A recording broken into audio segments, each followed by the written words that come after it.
Mr. President, distinguished civil and religious authorities, members of the diplomatic corps, ladies and gentlemen, blessed are the peacemakers. It is a great joy for me to meet with you and to visit this land where peace is much more than just a word. For here, peace is a desire and a vocation. It is a gift and a work in progress. You are invested with authority in this country, each in your own area and with specific roles.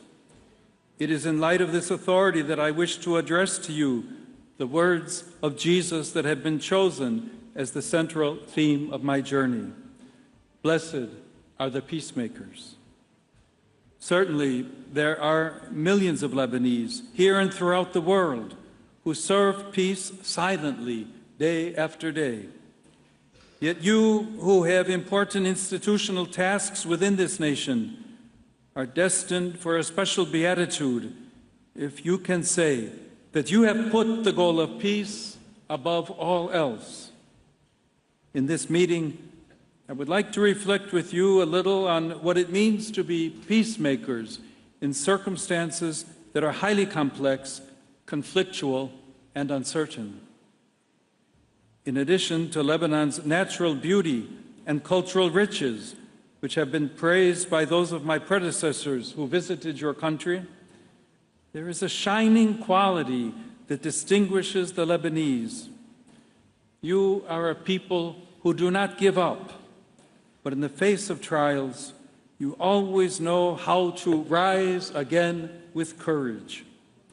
Your resilience is an essential characteristic of authentic peacemakers. For the work of peace is indeed a continuous starting anew. Moreover, the commitment and love for peace know no fear in the face of apparent defeat, are not daunted by disappointment, but look ahead, welcoming and embracing all situations with hope. It takes tenacity to build peace. It takes perseverance to protect and nurture life. Examine your history and ask yourselves, from where comes that formidable energy that has never left your people downtrodden or without hope? You are a diverse country, a community of communities, united by a common language. I'm not simply referring to the Levantine Arabic, by which your great past has left inestimable treasures. Above all, I'm referring to the language of hope, which has always enabled you to start again. Almost everywhere in the world around us, a kind of pessimism and sense of powerlessness seem to have taken hold, where people are no longer able to ask themselves what they can do to change the course of history. Major decisions appear to be taken by a select few, often to the detriment of the common good, as if this were an inevitable destiny. You have suffered greatly from the consequences of an economy that kills, from global instability that has devastating repercussions also in the Levant, and from the radicalization of identities and conflicts. But you have always wanted and known how to start again. Lebanon can boast a vibrant, well-educated civil society, rich in young people, capable of expressing the dreams and hopes of an entire nation. I encourage you, therefore, never to separate yourselves from your people, and to place yourselves with commitment and dedication at the service of your people, who are so rich in variety. May you speak just one language, namely the language of hope, that by always starting afresh, draws everyone together. May the desire to live and grow in unity as a people create a polyphonic voice out of each group. May you also be helped by those deep bonds of affection that tie so many Lebanese throughout the world to their country. They love their origins and pray for the people of which they still feel a part. They also support them through the many experiences and skills that make them so appreciated everywhere. This brings us to a second characteristic of peacemakers. Not only do they know how to start over, but they do so first and foremost along the arduous path of reconciliation. Indeed, there are personal and collective wounds that take many years, sometimes entire generations, to heal. If they are not treated, if we do not work, for example, to heal memories, to bring together those who have suffered wrongs and injustice, it is difficult to journey towards peace. We would remain stuck, each imprisoned by our own pain and our own way of thinking. The truth, on the other hand, can only be honored through encountering one another. Each of us sees a part of the truth, knowing one aspect of it, but we cannot negate what only the other knows, what only the other sees. Truth and reconciliation only ever grow together, whether in a family, between different communities and the various people of a country, or between nations. At the same time, there can be no lasting reconciliation without a common goal, or without openness towards a future in which good prevails over the evils that have been suffered or inflicted in the past or the present. A culture of reconciliation, therefore, does not arise only from below, from the willingness and courage of a few. It also needs authorities and institutions that recognize the common good as superior to the particular. The common good is more than the sum of many interests, for it draws together everyone's goals as closely as possible, directing them in such a way that everyone will have more than if they were to move forward by themselves. Indeed, peace is much more than a mere balance, which is always precarious, among those who live separately while under the same roof. Peace is knowing how to live together in communion as reconciled people. A reconciliation that, in addition to enabling us to live together, will teach us to work together for a shared future side by side. Thus, peace becomes that abundance which will surprise us when our horizons have expanded beyond every wall and barrier. Sometimes we think that before taking a further step, we need to clarify and resolve everything. Instead, mutual dialogue, even amid misunderstandings, is the path that leads to reconciliation. The greatest truth is that we find ourselves together as part of a plan that God has prepared so that we may become a family. Finally, I would like to outline a third characteristic of those who strive for peace. Even when it requires sacrifice, peacemakers dare to persevere. There are times when it is easier to flee or simply more convenient to move elsewhere. It takes real courage and foresight to stay or to return to one's own country and to consider even somewhat difficult situations worthy of love and dedication. We know that here, as in other parts of the world, uncertainty, violence, poverty, and many other threats are leading to an exodus of young people and families seeking a future elsewhere, even though it is very painful to leave one's homeland. It is certainly necessary to recognize that much good can come to all of you from having Lebanese people spread throughout the world. However, we must not forget that remaining in our homeland and working day by day to develop a civilization of love and peace remains something very valuable.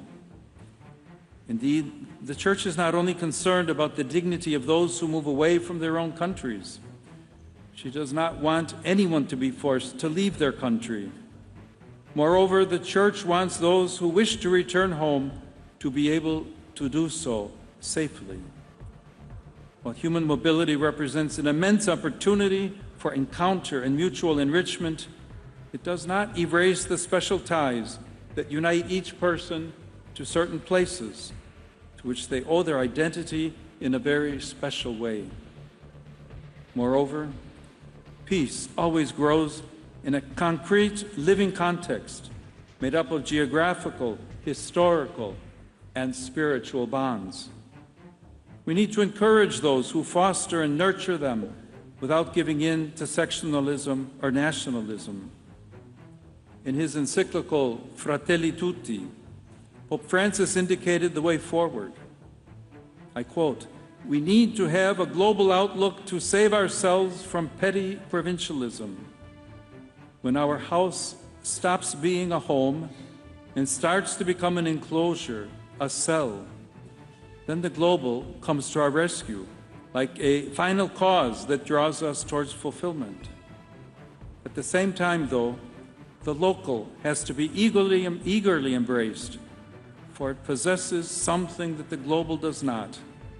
It is capable of being a leaven, of bringing enrichment, of sparking mechanisms of subsidiarity. Universal fraternity and social friendship are thus two inseparable and equally vital poles in everyday society. A challenge not only for Lebanon, but for the entire Levant, is what can be done to ensure that young people in particular do not feel compelled to leave their homeland and emigrate. How can we encourage them not to seek peace elsewhere, but to find guarantees of peace and become protagonists in their own native land? In this regard, Christians and Muslims together, and all religious and civil components of Lebanese society, are called to play their part and to commit themselves to raising awareness of this issue within the international community. In this context, I would like to emphasize the essential role of women in the arduous and patient endeavor to preserve and build peace. Let us not forget that women have a special capacity for peacemaking because they know how to cherish and strengthen the profound bonds with life, people, and places. Their participation in social and political life, as well as in their own religious communities, represents a factor of true renewal throughout the world, as does the energy that comes from young people. Blessed, therefore, are the peacemakers, and blessed are the young people who remain or who return in order that Lebanon may once again be a land full of life. I conclude by drawing inspiration from another precious feature of your tradition, which stretches back thousands of years. You are a people who love music. On feast days, this becomes a dance, a language of joy and communion. This aspect of your culture helps us to understand that peace is not only the result of human effort, however necessary. Indeed, peace is a gift that comes from God and which, above all, dwells in our hearts. It is like an interior motion pushing outwards, enabling us to let ourselves be guided by a melody greater than ourselves, namely that of divine love. Those who dance move lightly, without trampling on the earth, harmonizing their steps with those of others. So it is with peace, which is a journey inspired by the Spirit and causes our hearts to listen, making them more attentive and respectful towards others. May this desire for peace, which comes from God, grow among you. For even today, peace can transform the way you look at others and the way you live together in this land, a land that God deeply loves and continues to bless. Mr. President, distinguished authorities, I thank you once again for your welcome. Please be assured of my prayers and those of the whole Church for your delicate service to the common good.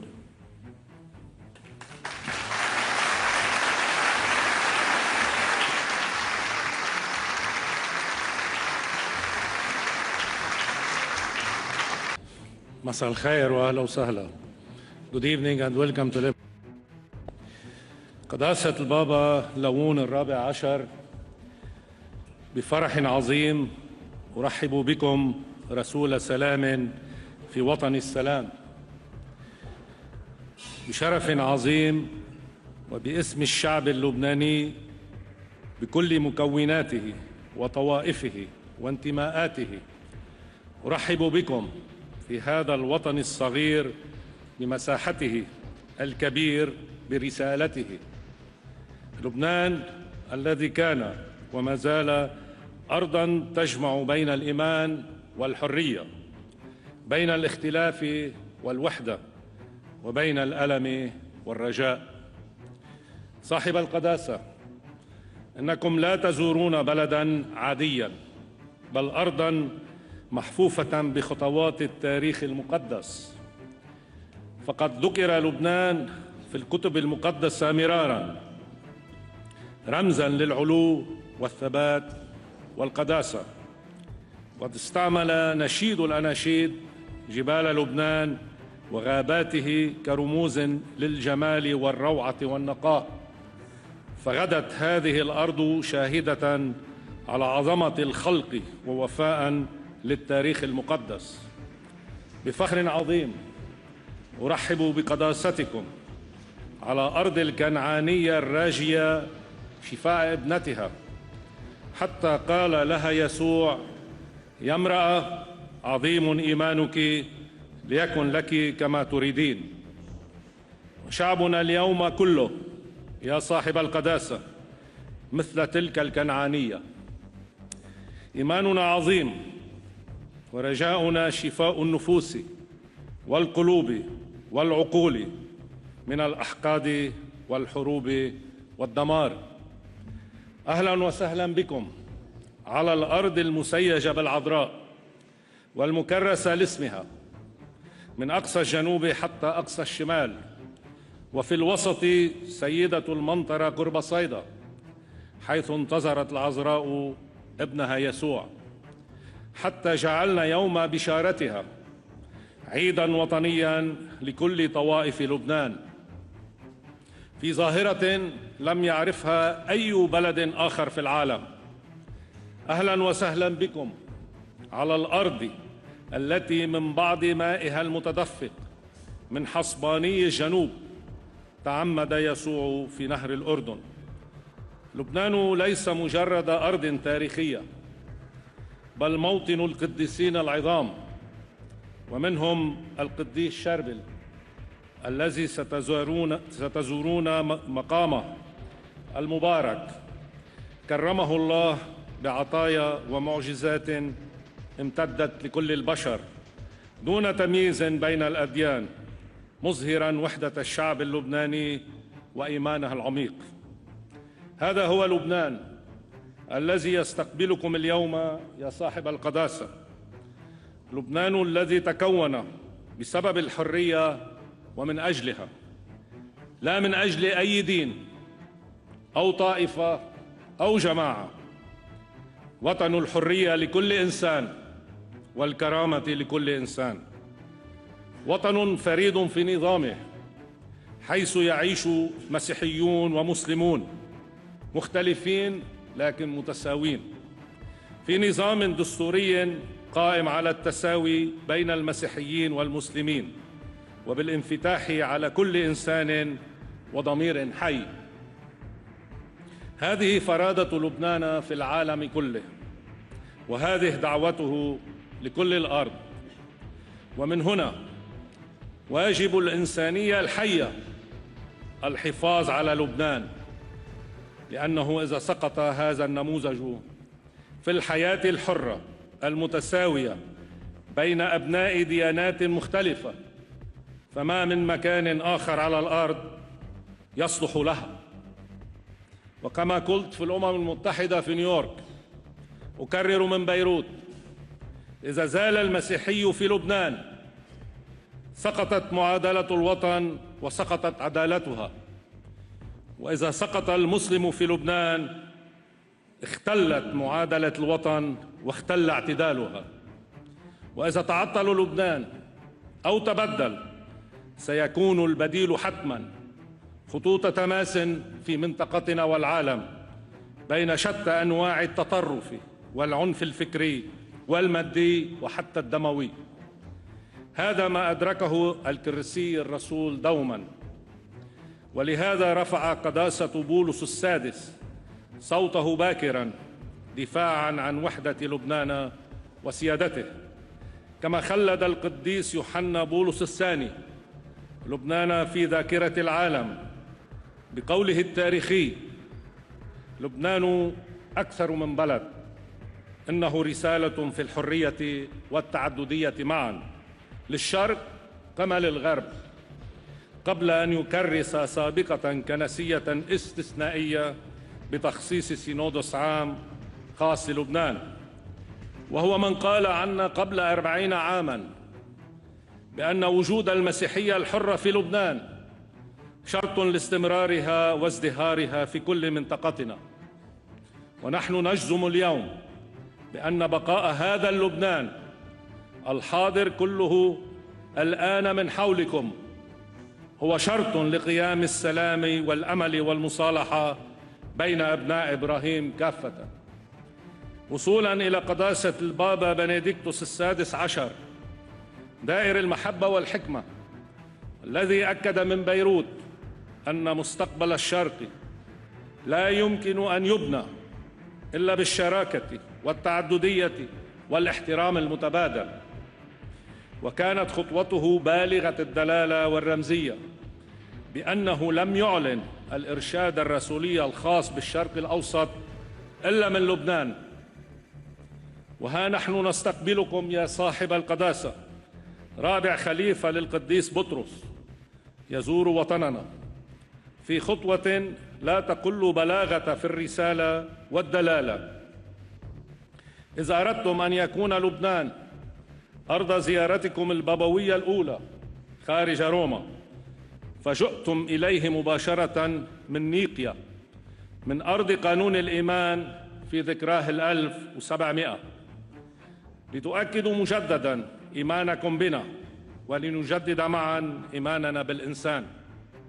جئتم إلى أرض الكنائس التي وصفتموها بالشهيدة لتزرعوا فينا الرجاء ولنحولها شاهدة على القيامة.